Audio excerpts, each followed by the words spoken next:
아멘.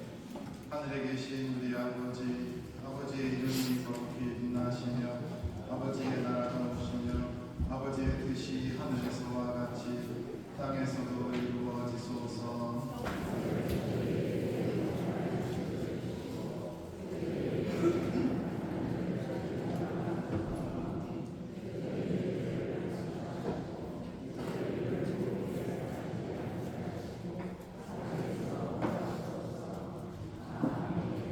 은총이 가득하신 마리아님 기뻐하소서.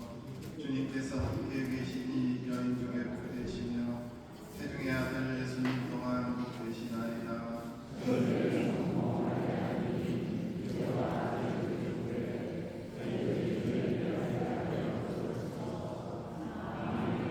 영광이 성부와 성자와 성령께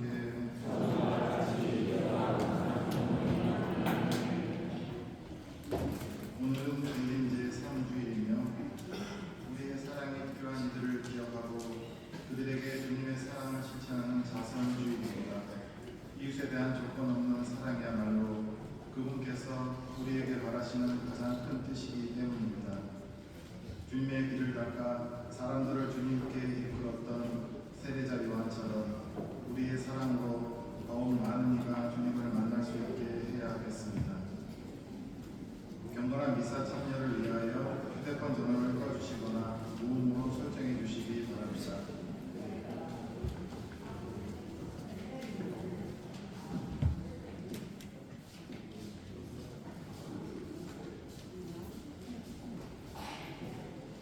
안내 말씀드리겠습니다.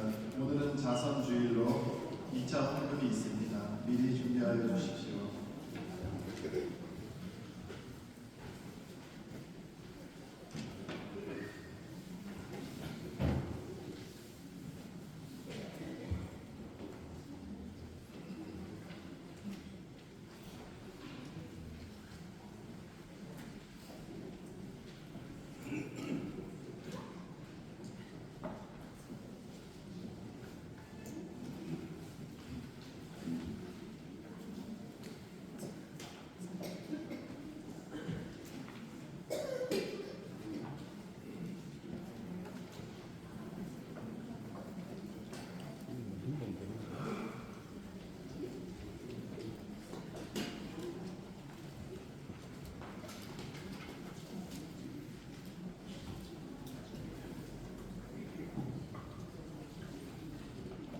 입장선가 94번입니다.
좋은 성인사회가 될 수 있도록 함께 제안을 모아서 기도드리도록 합시다.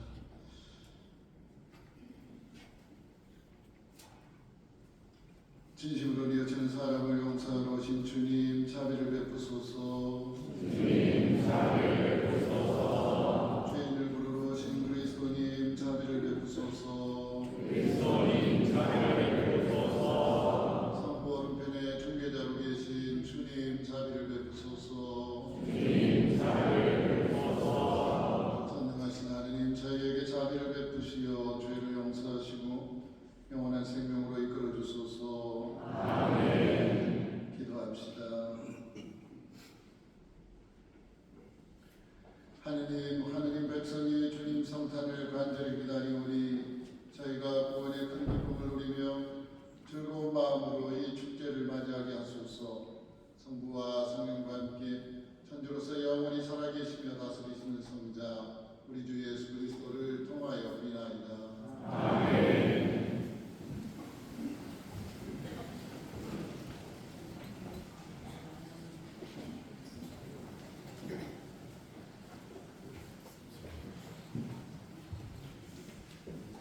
이사야서의 말씀입니다. 광야와 이만한 땅은 기뻐하라. 사막은 즐거워하며 꽃을 피우라. 수송아처럼 활짝 피고 즐거워 뛰며 한성을 누리라. 레바논의 임감과 카르멜과 사론의 임화가 꽃을 내려 그들이 주님의 영광을 우리 하나님의 영화를 보리라.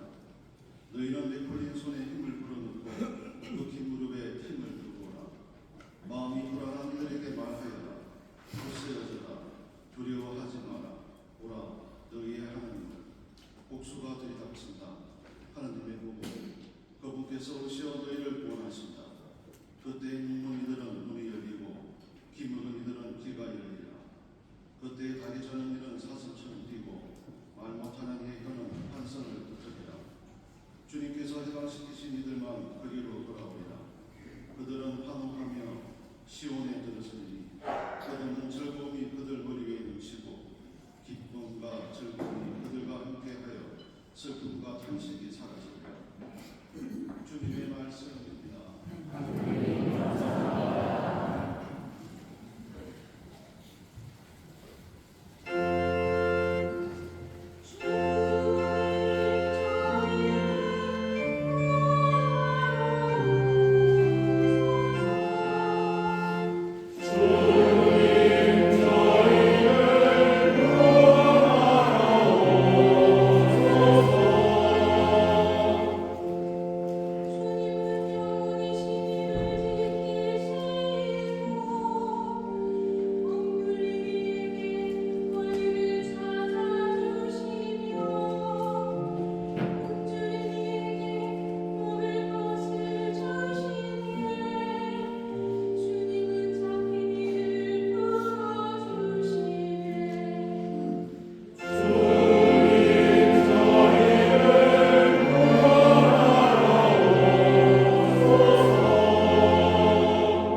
기다리십시오.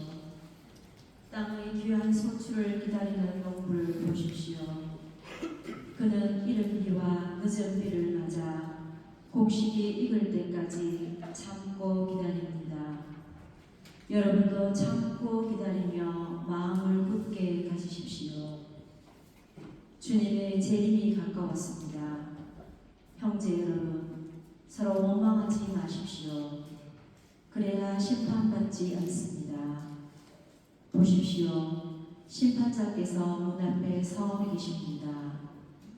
형제 여러분, 주님의 이름으로 말한 예언자들은 고난과 끈기의 봉급이로 삼으십시오. 주님의 말씀입니다.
그리스도께서 하신 일을 감옥에서 전해 듣고 제자들을 보내어 오실 분이 선생님이십니까?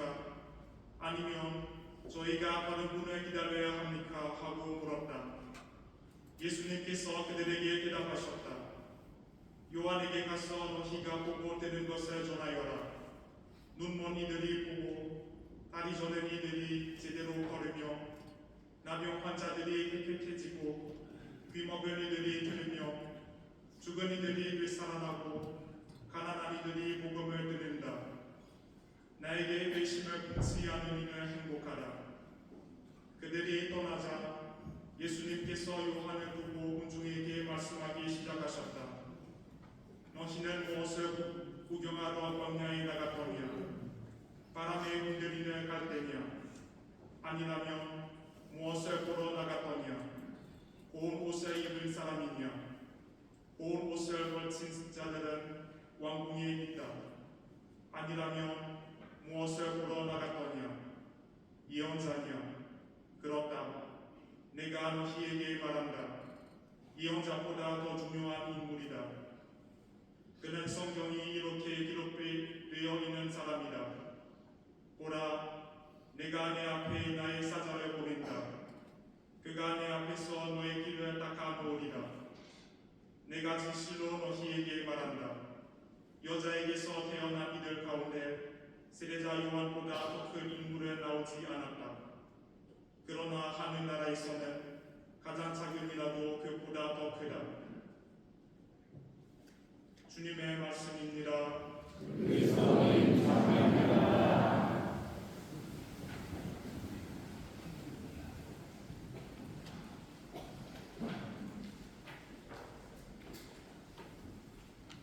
전 예수님, 지난 주일 잘 지내셨습니까? 오늘은 제가 좀 예쁘죠? 우리 다행히 대림 3주일과 사순 4주일에 분홍색 회의가 분홍색 제1부 미사를 하게 됩니다. 이 꽃분홍색의 상징이 무엇인 줄 아십니까? 설레임. 왜 설레야 되냐? 기쁜 일이 임박했기 때문에. 그래서 대림 제3주일은 51호 한 구세주의 탄생 축제가 임박했다는 그 기쁨이 증폭되어가는 그런 주의.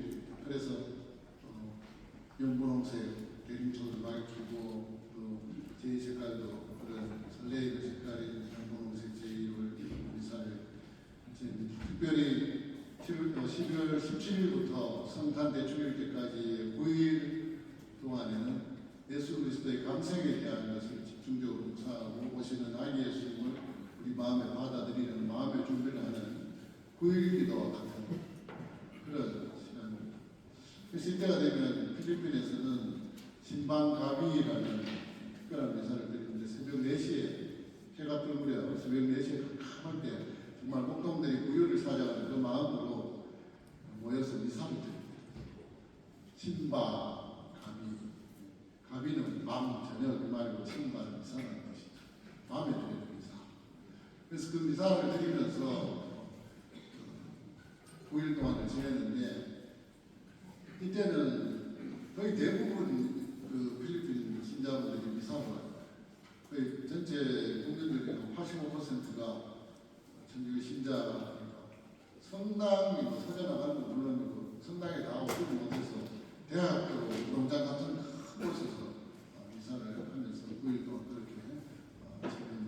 아주 큰 축제가 시작이 된 것이죠. 그래서 12월 17일부터는 우리가 성탄 축제가 본격적으로 시작이 된다고 강언이 한 것입니다. 그래서 이번 주간 12월 17일부터 여러분들 특별한 마음으로 미사 참여를 하시고 또 기도하시는 가운데 성탄 맞이 준비를 하셨으면 좋겠습니다.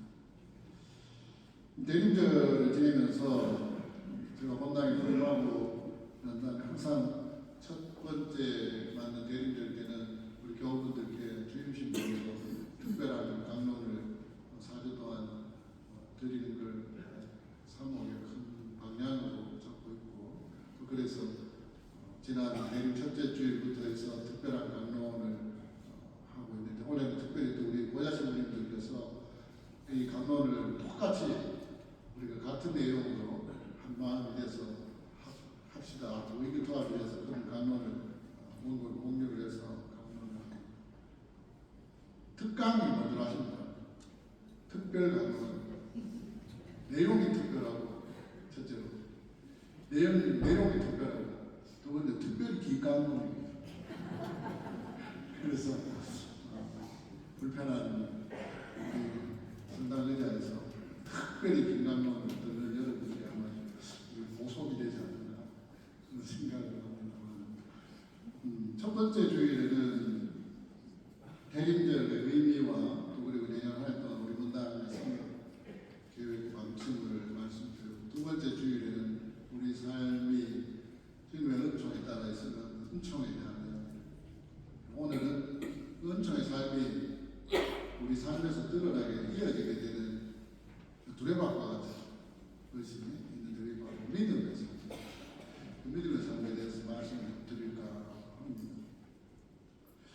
지난주에 제가 우리 그리스도인의 삶이란 은총을 얻기 위해서 뭔가 준비하고 공로를 쌓는 그런 삶이 아니라 이미 우리를 위해서 사람이 되시고 당신의 죽음과 부활로 우리를 구원해 주신 그분의 은총에 힘입어서 이끌어져 나가는 삶이라고 그렇게 이야기했습니다.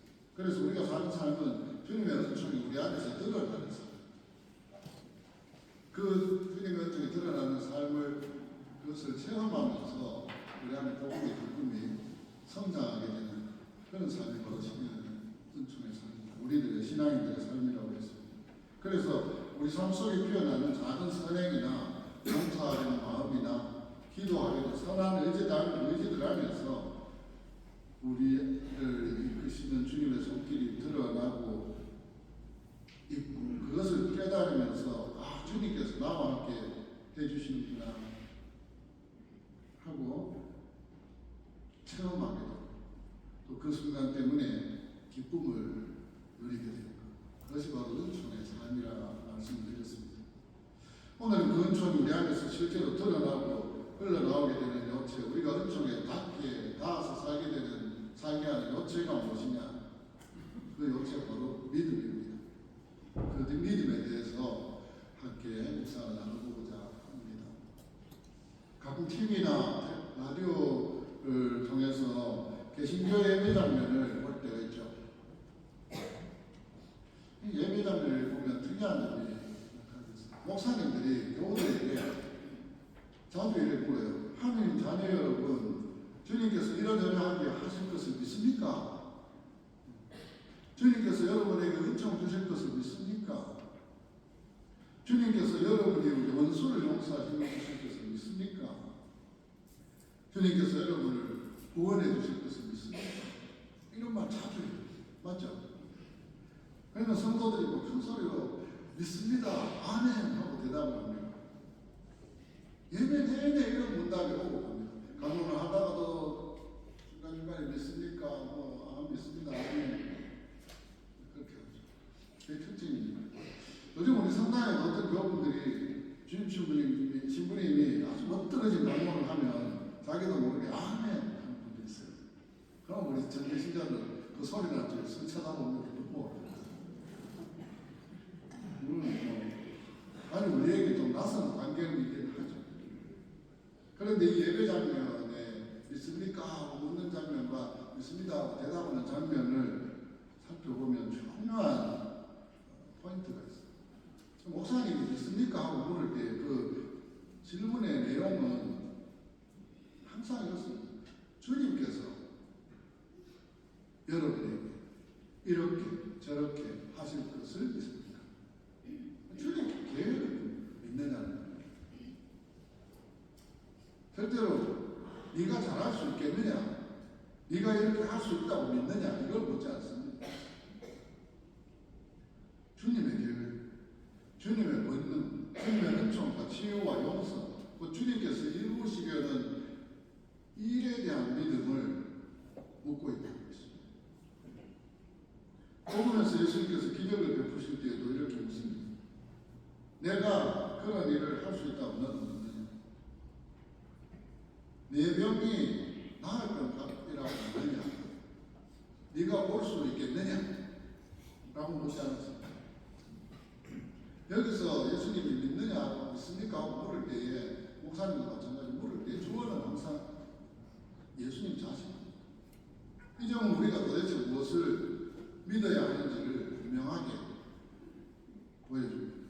우리가 믿어야 할 것은 내가 잘할 수 있는지, 내가 바뀔 수 있을지가 아니라, 그래서 내 능력에 대한 기대 혹은 불안이 아니라 나를 위해서 일하시는 주님의 계획과 나를 향한 주님의 은총과 주님께서 이루시고자 하시는 일에 대한 신뢰, 그것이 우리 믿음의 대상입니다. 예배 도중에 성도들은 믿습니까? 라는 물음에 믿습니다. 아멘 하고 거듭 대답합니다. 어쩌면 이것을 우리가 보기에 조금 형식적인 것 같고 기계적인 것 같아 보일지도 모릅니다. 그런데 여기에는 우리가 놓치기 쉬운 중요한 요소가 한 가지 숨어 있습니다. 그것은 하느님과 우리와의 인격적인 관계가 시작되는 출발점이 무엇이냐는 것이죠. 그것이 바로 대화입니다. 그 대화의 시작은 바로 믿습니다라는 말입니다. 대화라는 것은 자기 마음속에 있는 것을 꺼내 입 밖으로 꺼내 표현하는 것이죠. 그렇기 때문에 하나님과의 관계 안에서 믿음을 입으로 고백하는 것은 정말로 중요한 출발점입니다. 모든 것이 거기에서부터 시작됩니다.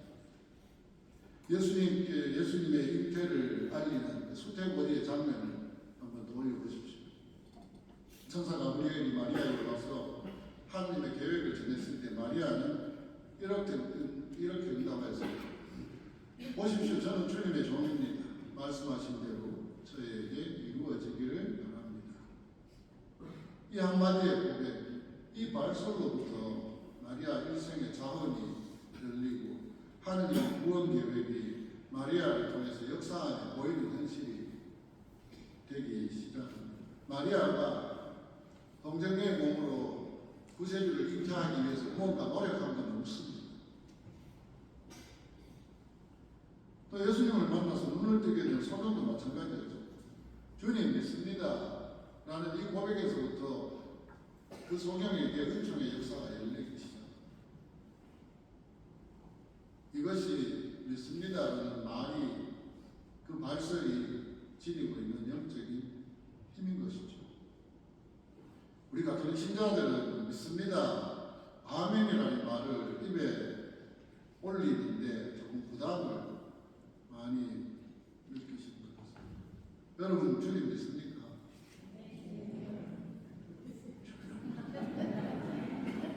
왜 그런지 아십니까?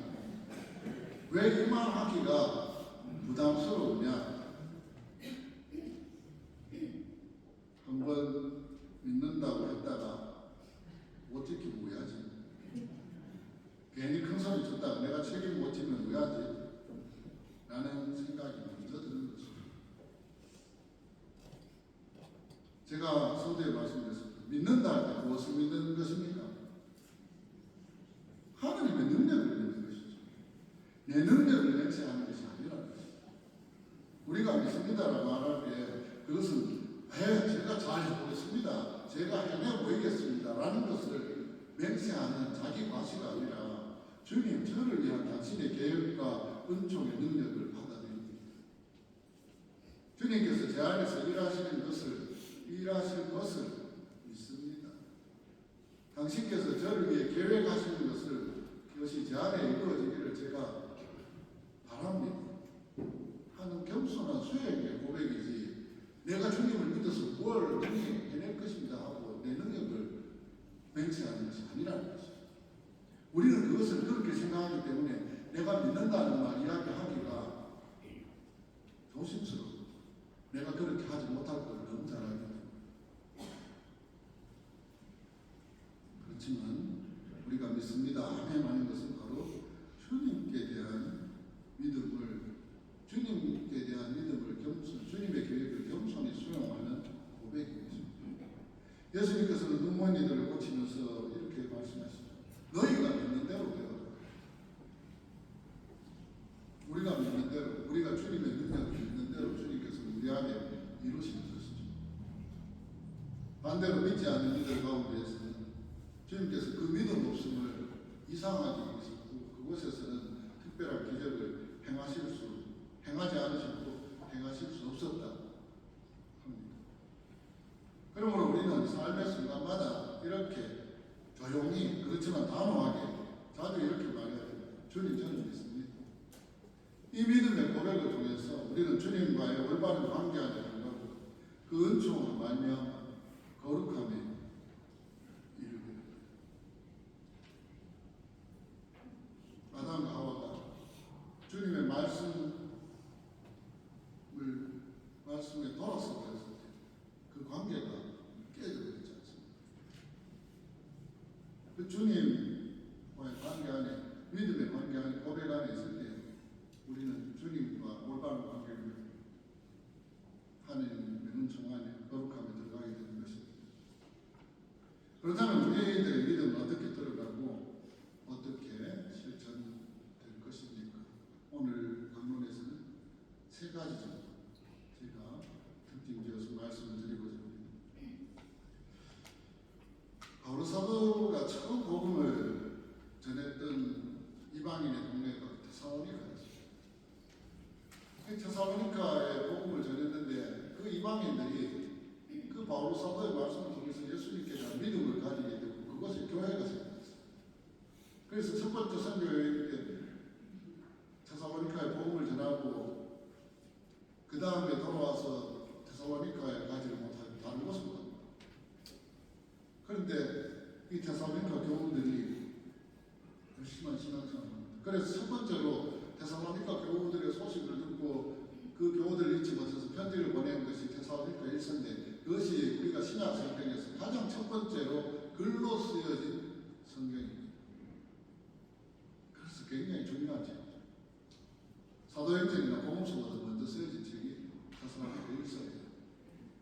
그 데살로니가 1서 시작에 이렇게 이야기합니다. 우리가 전하는 하나님 말씀을 들을 때 여러분은 그것을 사람의 말로 받아들이지 않고 사실 그대로 하나님의 말씀으로 받아들였습니다.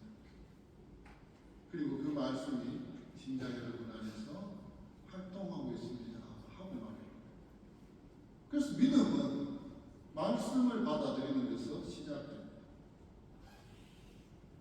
하느님께서는 구약 시대의 예언자들을 통해서, 왕들을 통해서, 판관들을 통해서, 또 모세를 통해서 하느님의 뜻과 계획을 알려주었습니다. 그러나 오늘날 우리에게 하느님께서 직접 꿈에 나타나서 말씀하지 않습니다. 오늘날 어떻게 말씀하십니까? 오늘날 우리들에게 하느님께서는 성경 말씀을 통해서, 다른 이들의 말을 통해서, 일상의 사건과 만남을 통해서 우리들에게 말씀하십니다. 아우구스티노가 회개하게 된 이야기를 여러분 알 것입니다. 정말 천방지 주탕자처럼 살던 아우구스티노를 위해서 어머니 모니카가 눈물로서 기도를 드렸습니다. 어느 날 그 아우구스티노가 로마로 돌아와 있을 때 담장 밖에서 아이들이 노래처럼 떠드는 소리를 듣게 되죠. 뭐라 했느냐면 책을 펴서 읽어. 그냥 무심코 그 이야기를 앞에 있는 책을 잡았는데 그게 로마서였어요. 그래서 펼쳐졌는데 로마서 13장 말씀이 나오고 모든 것이 은총으로 이루어지고 그 은총으로 우리 구원을 받는 그 말씀을 통해서 아우구스티노는 자신의 삶을 자기가 뭔가 전방천방기 중에서 뭔가 구원을 이루고 업적을 이루려고 했던 그 삶을 묻히게 되고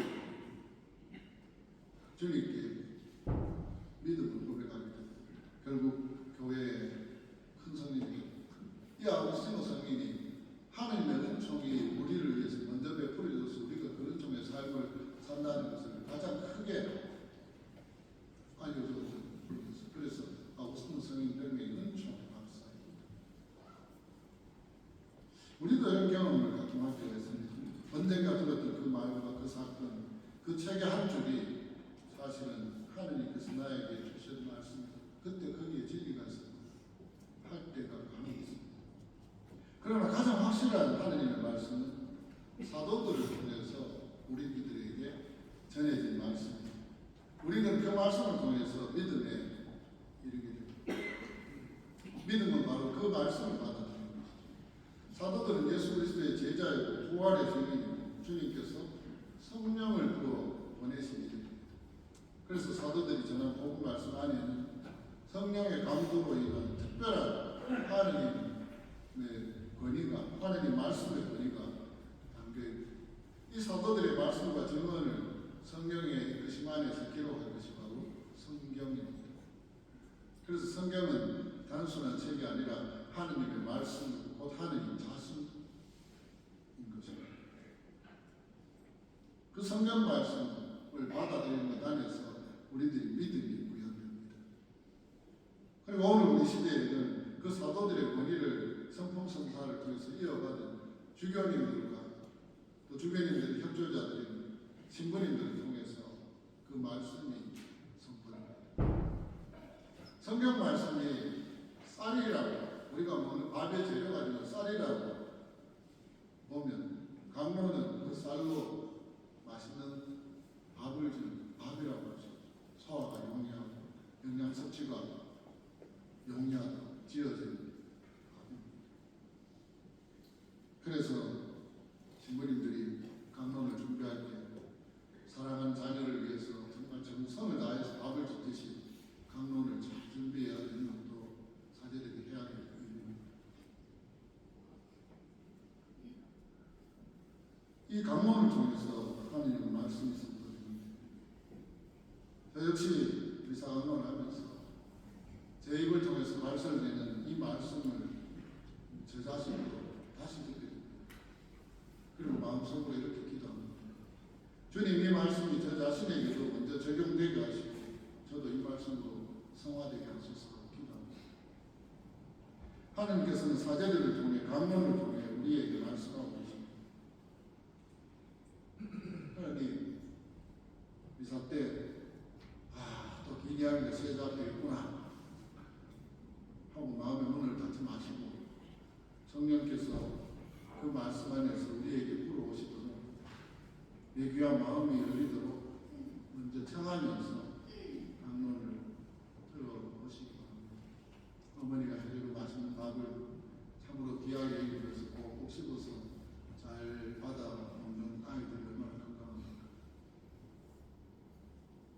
그런데 이 말씀을 받아들이면 삶이 변화가 됩니다. 바로 사도는 테살로니가 교우들이 복음을 사람의 말이 아니라 하나님의 말씀으로 받아들였기 때문에 그 말씀 안에서 실제로 변화가 일어난다고 저는 하나님의 말씀은 우리가 열고 받아들이기만 하면 우리 안에서 은총의 힘으로 역사하십니다. 어떤 일이 일어납니까? 혼인잔치에서 물이 포도주로 변하고 미사의 식탁에서 제대에서 빵과 포도주가 주님의 몸과 피로 변하고 우리 삶도 말씀의 힘을 받아들일 때 조금씩 그러나 분명하게 변화되기 시작하는 것입니다. 우리가 만일 성당에 나오는 것이 만일 그저 주일 의무를 채우는 일에 머무르고 말씀이 실제로 우리 삶을 건드리지 못한다면 그 생활은 점점 공허해지기 마련입니다. 은총의 역사로 말미암아서 실제 삶이 조금씩 달라지는 경험을 한다면 그것이 바로 믿음이 주는 기쁨이고 힘입니다.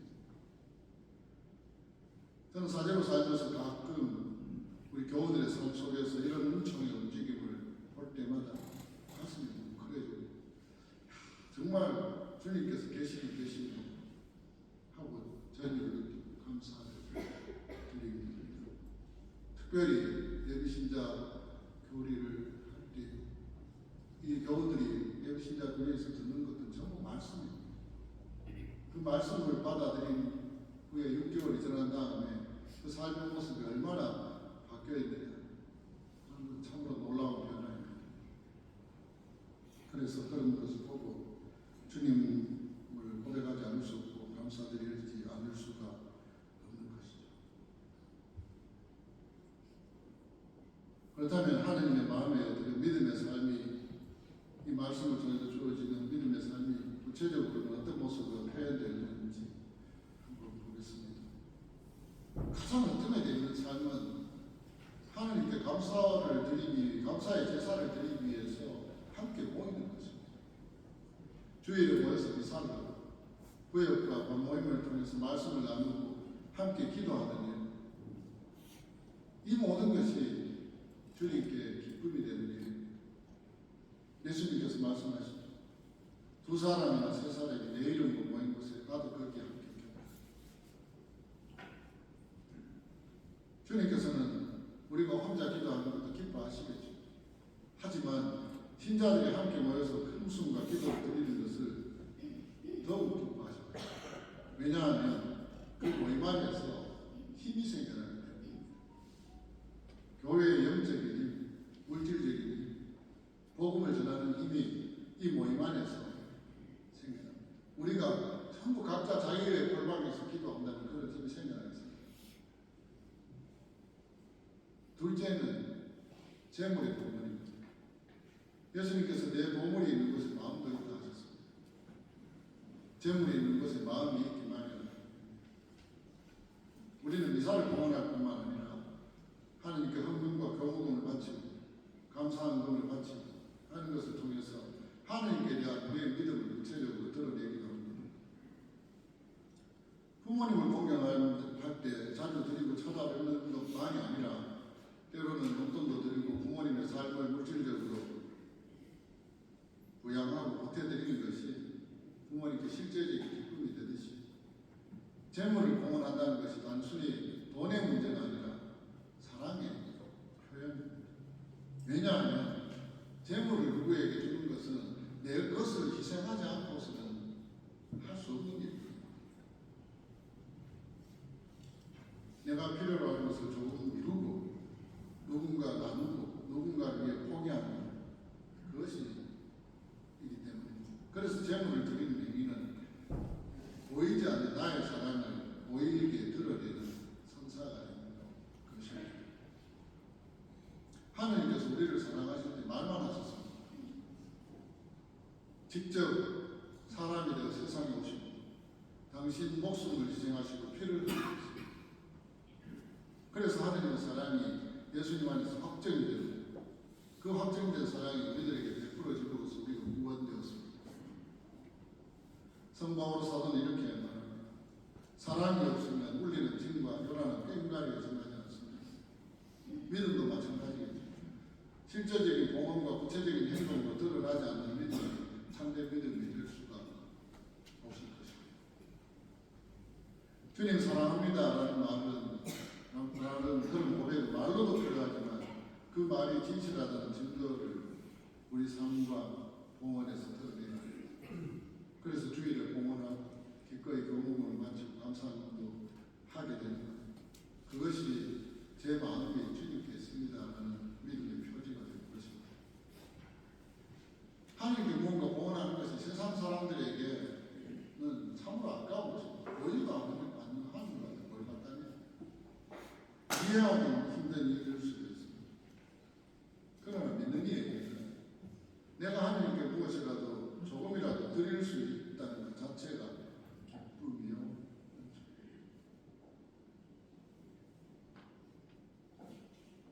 세 번째는 거룩한 삶으로 하나님을 기쁘게 해드리는 것이 믿음입니다. 주의를 지키고 봉헌을 드리고 정직하고 성실하게 살고 복음을 전하려 애쓰는 삶이 믿습니다. 믿음의 표현입니다. 입으로는 주님을 믿습니다 하면서 삶은 세상 사람들과 다를 바 없거든 오히려 더 의롭지 못하다면 사람들 우리를 보고 어디에서 감동받겠습니까? 그것은 하나님의 영광이 오히려 묵지를 하는 꼴이 되지 않겠습니까? 하지만 내가 예수님을 믿는 사람답게 조금씩 모범을 보인다면 사람들은 그 모습을 통해 저 사람의 하나님께서 살아계신다는 것입니다. 특히 가족 안에서는 말보다 행동이 문제입니다. 가족에게 미사나가나 기도해봐 말로 아무리 설득해도 잘 안 움직여요. 이나 잘 가요. 그러나 내가 먼저 주의를 지키고 기쁘게 봉헌하고 감사와 사랑의 말과 행동으로 집안을 따뜻하게 만들면 듣기는 해도 더디기는 해도 어느 순간에 그래 저 사람은 저 믿음은 진짜인 것 같다 하고 마음을 열게 될 것입니다. 그래서 사도 바울은 다시 이렇게 권고합니다. 여러분은 어떻게 살아가야 하는지 어떻게 해야 하나님 마음에 드는지 들 수 있는지 우리에게 배우고 또 그렇게 살아가고 있습니다. 더욱더 그렇게 살아가십시오.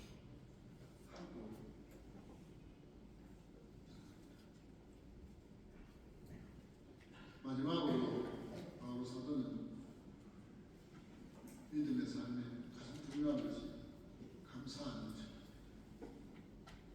항상 기뻐하십시오. 쉬지 말고 기도하십시오. 모든 일에 감사하십시오. 감사는 우리가 하나님의 집에 들어가게 되는 길입니다. 어떤 외침으로도 어떤 빌음으로도 열리지 않던 애원으로도 열리지 않던 문이 감사로 열려지거든요. 감사는 정말 닫힌 문을 여는 열쇠입니다. 마음이 답답하고 상황이 막막할 때 우리가 감사하기 시작하면 먼저 내 마음의 문이 열리고 그 안으로 하나님의 축복이 깃들게 됩니다. 여러분들 마음 서로 한번 맞아보시고 감사합니다 하고 인사합니다. 서로 맞아 시작. 고맙습니다.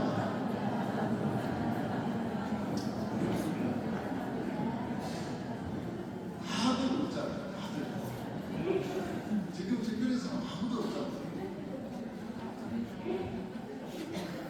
주변에서도 하루 한 번만 서로에게 고맙다고 자체의 뒷문이 조금씩 열리고 가정 분위기가 맑아지고 행복의 길이 열리게 된 것입니다. 반대로 원망과 불평은 행복의 문을 쾅 닫아버립니다. 니 때문에 망했다. 니는 와 이거 뭐나? 나한테 뭘 건데? 이런 말들은 사랑의 축복의 문을 단단히 닫아버립니다. 마귀가 만들어서 마귀는 우리 마음에 끊임없이 원망과 불평을 불어넣어서 문을 닫게 만듭니다. 아담과 하와도 마귀의 유혹에 빠져서 하느님의 은혜에 불평을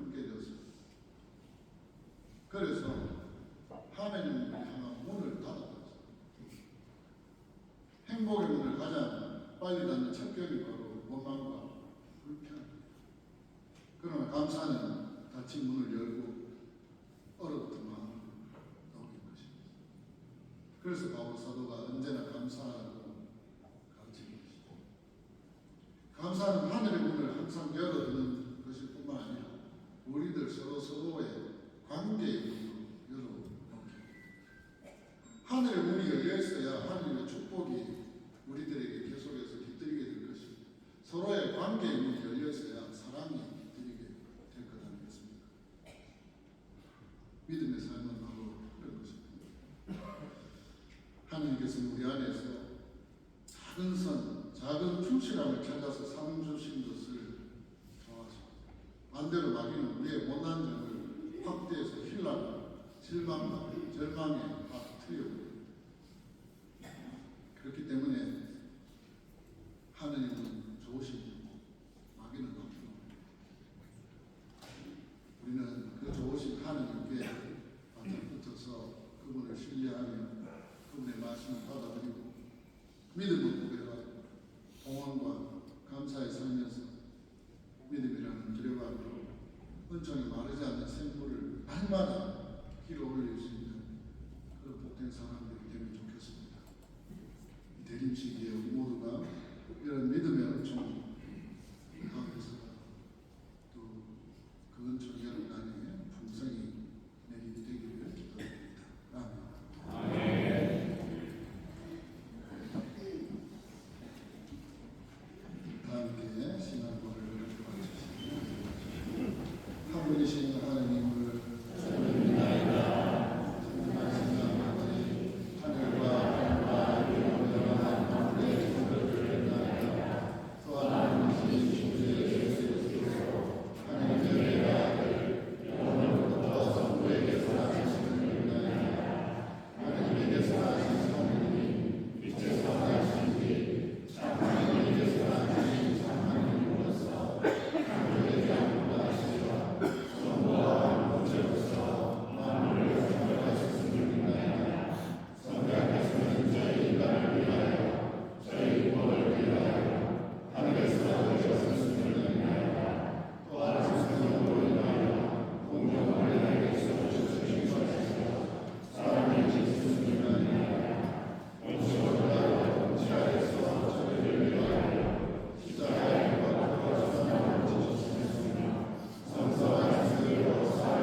교회를 위하여 기도합시다.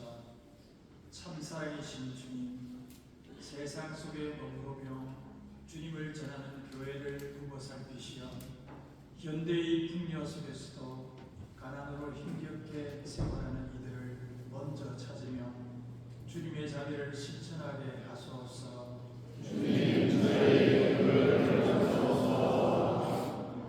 공직자들을 위하여 기도합시다. 공정하신 주님, 사회와 시민을 위하여 일하는 공직자들을 보고 살피시어 사회 구성원들의 다양한 요구를 경청하며 주님의 슬기와 용기로 공정하고 힘있게 실천하도록 이끌어 주소서. 주님, 저희 교회를 들어주소서. 우울증으로 고통받는 이들을 위하여 기도합시다.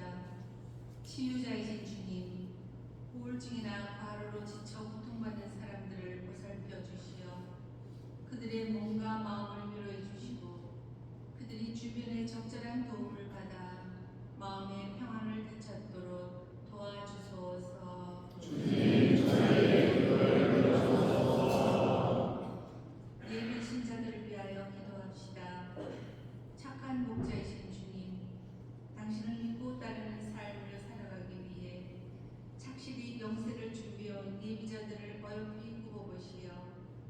당신 나라의 백성으로 다시 태어날 수 있도록 함께 하시며 이끌어 주소서. 주님 저의 꿈을 이루소서.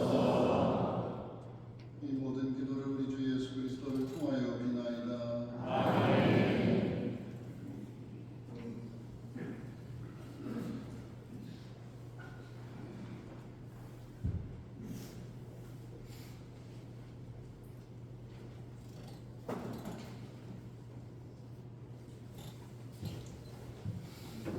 예물 준비 성가 41번입니다.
우리 주 그리스도를 통하여 언제나 아리스나 아버지께 감사하니 참으로 마땅하고 옳은 일이며 저희 도리요 구원이 기려옵니다.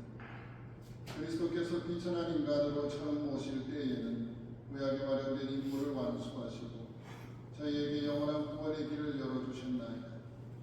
그리고 빛나는 영광 중에 다시 오실 때에는 저희에게 반드시 상급을 주실 것이니 지금 깨어 그 약속을 기다리고 있나이다. 그러므로 천사와 대천사와 좌풍 죽은 천사와 하늘 모든 군대와 함께 저희도 주님의 영광을 찬미하며 끝없이 노래하나이다.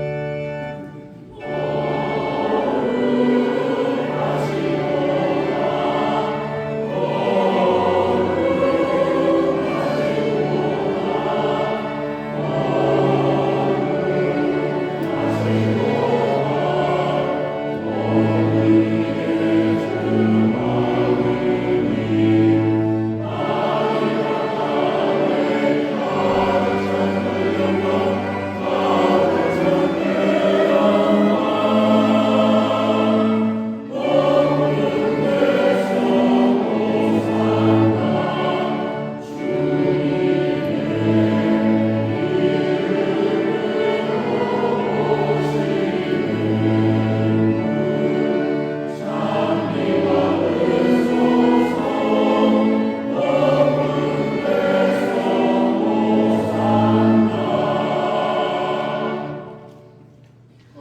하신 아버지께서는 모든 거룩함의 셈이시오 간과하오니 성령의 힘으로 이 예물을 거룩하게 하시어 우리 주 예수 그리스도의 몸과 피가 되게 하소서.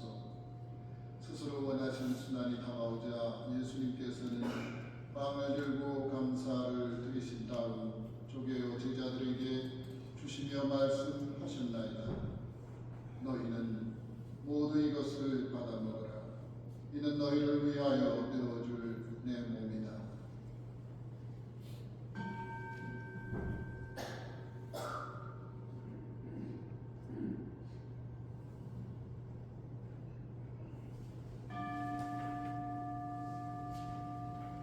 저녁을 잡수시고 같은 모양으로 잔을 들어 다시 감사를 드리신 다음 제자들에게 주시며 말씀하셨나이다.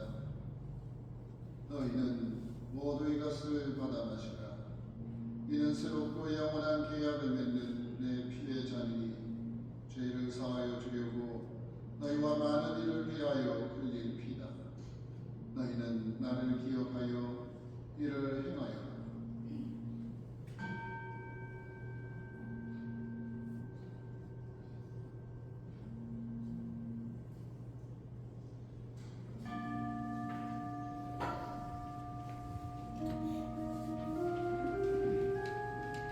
신앙의 신비요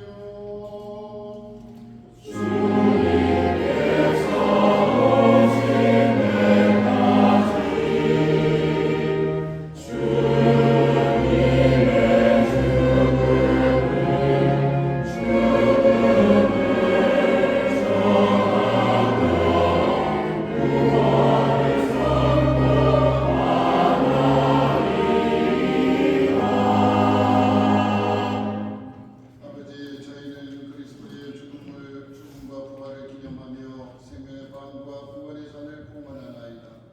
또한 저희가 아버지 앞에 나와 봉사하게 하시니 감사하나이다. 간절히 청하오니 저희가 그리스도의 몸과 피를 받아 모시어 성령으로 모두 한 몸을 이루게 하소서. 주님, 온 세상에 널리 퍼져 있는 교회를 생각하시어 교황 레오와 저희 주교 타데오와 요한 보스코와 모든 성직자와 더불어 사랑의 교회를 이루게 하소서. 부활의 희망 속에 고이 잠든 교우들과 세상을 떠난 다른 이들도 모두 생각하시어 그들이 주님의 빛나는 얼굴을 배우게 하소서. 저희에게도 자비를 베푸시어 영원으로부터 주님의 사랑을 받는 하느님의 어머니 복되신 동정 마리아와 그 매필이신 성 요셉과 복된 사도들과 모든 성인과 함께 영원한 삶을 누리며 성자 예수 그리스도를 통하여 아버지를 찬양하게 하소서.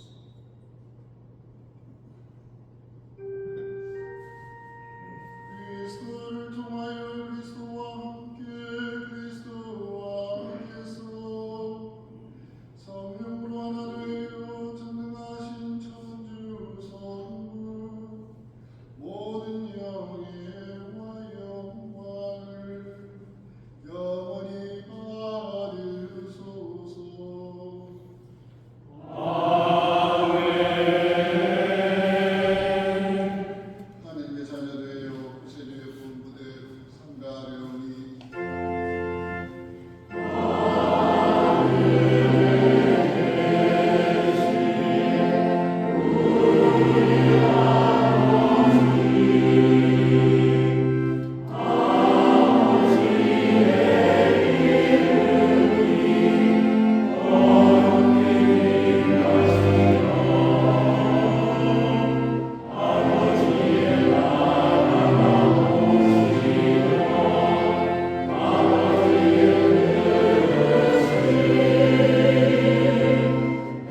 주님께서는 인자하시니 이 성사의 힘으로 저희 죄를 깨끗이 씻어주시어 다가오는 성탄 축제를 준비하게 하소서. 우리 주 그리스도를 통하여 비나이다. 잠깐 기다리시고. 네, 오늘은 우리 본당 제부 평회에서 원래 연간의 우리 본당 재정용 상황에 대해서 보고 말씀드리고 또 1년 동안 여러분들께서 본당을 위해서 경무금 공무원 해주신 모든 정책에 대해서 감사 인사를 드리는 그런 시간을 잠깐 갖도록 하겠습니다. 경무회장님 소개합니다. 나오십시오.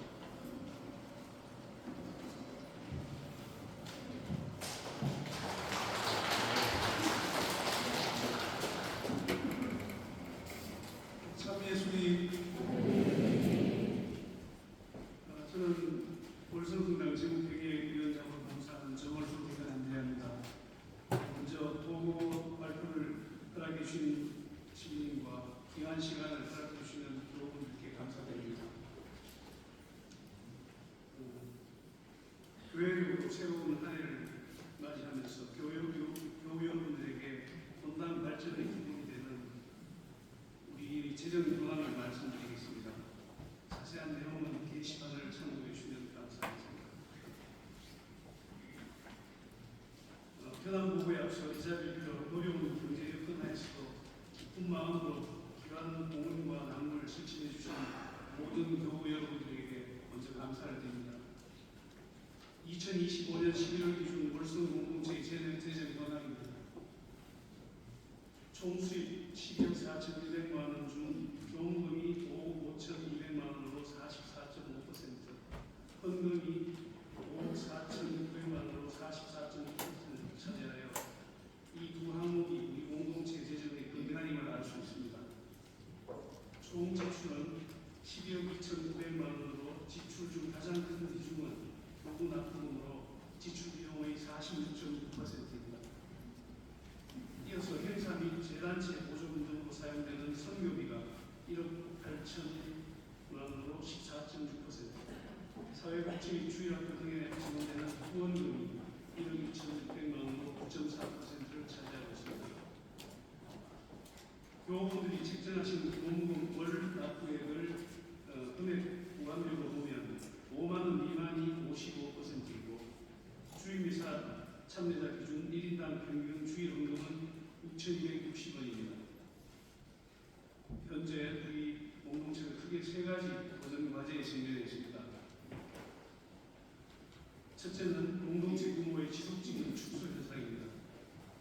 신월성이 입주했으나 교우 수나 교우 세대는 정체 상태이고 교회 유지의 핵심적인 교우금 책정 세대가 2023년 1,197세대, 책정비율 52.4%에서 2025년 1,126세대, 책정비율 49.3%로 감소하고 있어 교회의 재정 기반이 약해지고 있습니다. 둘째는 수입과 지출의 불균형입니다. 교훈금과 주일 헌금을 통한 수입은 현재 정체 상태이지만 교구 납품과 같은 의무 지출 및 교회 시설 노후화에 따른 시설 보수 비용과 같은 고정 비용은 증가하고 있습니다. 실제로 2026년 교구 납품은 2025년에 대비해 3,400만 원으로 증가했으며 교회 노후 시설에 대한 개선 요구도 점점 확대되고 있습니다. 셋째는 외부 환경의 어려움입니다. 월성동 지역의 변화를 보더라도 세대 수 및 인구수는 점차 감소하는 반면 고령층 비중은 점점 증가하는 등 사회 구조적 변화로 인해 앞으로 재정 수입을 늘리기가 더욱 어려울 것으로 예상됩니다. 하지만 우리는 어려운 환경 속에서 지난 한 해 사순시기 동행, 부활절 축제, 성모의 밤, 제1회 월성 신호등 등 교우들의 적극적인 참여로 주요 활동을 성공적으로 수행했습니다. 이 결속과 활력을 바탕으로 새로운 도약을 위해 함께 노력해야 합니다. 이에 우리 공동체는 세 가지 다짐을 실천하고자 합니다. 첫째, 새 신자 모시기와 배구 활동에 힘씁시다. 둘째, 주님 사업에 동참하는 기쁜 마음으로 교훈금 책정 및 공헌, 성의 있는 주일운동 봉헌에 적극 참여합시다. 셋째, 믿음과 사랑을 삶 속에서 실천하는 행동하는 신자가 됩시다. 성경 말씀처럼 하느님께서는 기쁘게 주는 일을 사랑하십니다. 주님의 사업에 동참한다는 마음으로 우리 의무인 공동 책정과 나눔에 적극적으로 참여하여 교회의 기초를 굳건히 해주시길 다시 한번 부탁드립니다. 2025년 하나님과 함께한 여정에서 행복을 찾으시기를 바라며 주님의 사랑과 축복이 불성신앙 공동체 가정에 늘 함께 하시는 즐거운 성탄과 행복한 2022년 새해를 맞이하시기 바랍니다. 마르코복음 16장 15절 말씀을 끝으로 지정 보고를 마치겠습니다. 너희는 온 세상을 돌아다니며 모든 사람들에게 이 복음을 선포하여라. 시간 되어 경청해 주셔서 감사합니다.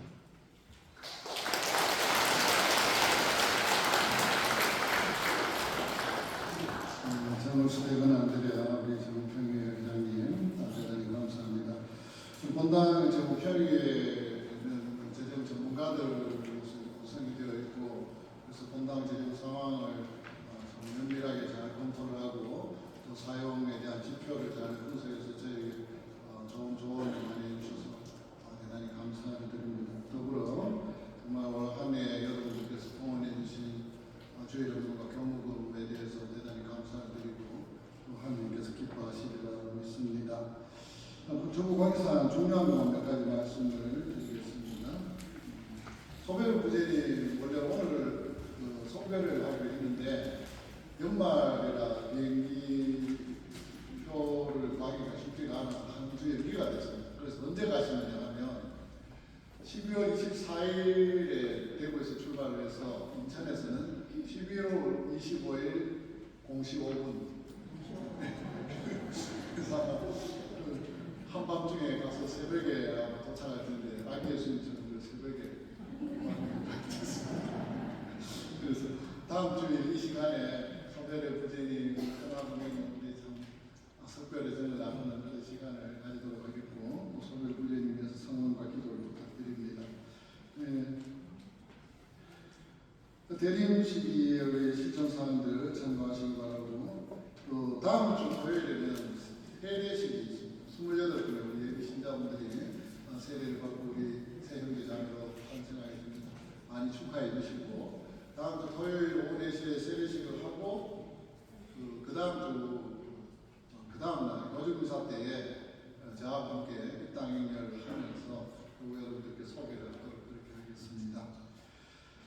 12월 27일은 사랑하는 김성현 사도요한 제2보좌 신부님 그리고 또 사랑하는 양마리오세 우리 작은 수녀님 영명 주일이 연타로 이어집니다. 그래서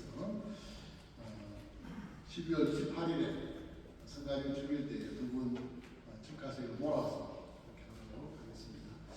특히 또 김성현 사도요한 신부님은 사제가대로 처음 만난 영명 주일이고 또 우리 작은 수녀님은 정신소원을 앞두고 마지막으로 본당에서 만난 영명 주일인데 여러분들 따뜻하게 축하를 많이 해주시면 좋겠습니다.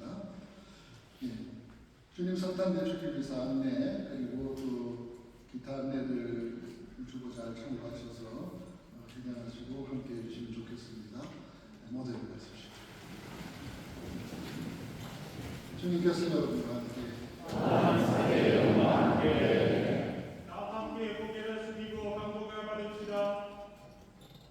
전능하시고 자비로우신 하느님께서는 성자께서 이미 오셨음을 믿고 다시 오실 것을 기다리는 이 교우들에게 강복하시어 거룩하게 하소서. 현세의 인생 여정을 살고 있는 이 교우들이 믿음으로 굳건해지고 희망으로 기뻐하고 사랑으로 새로나게 해주소서.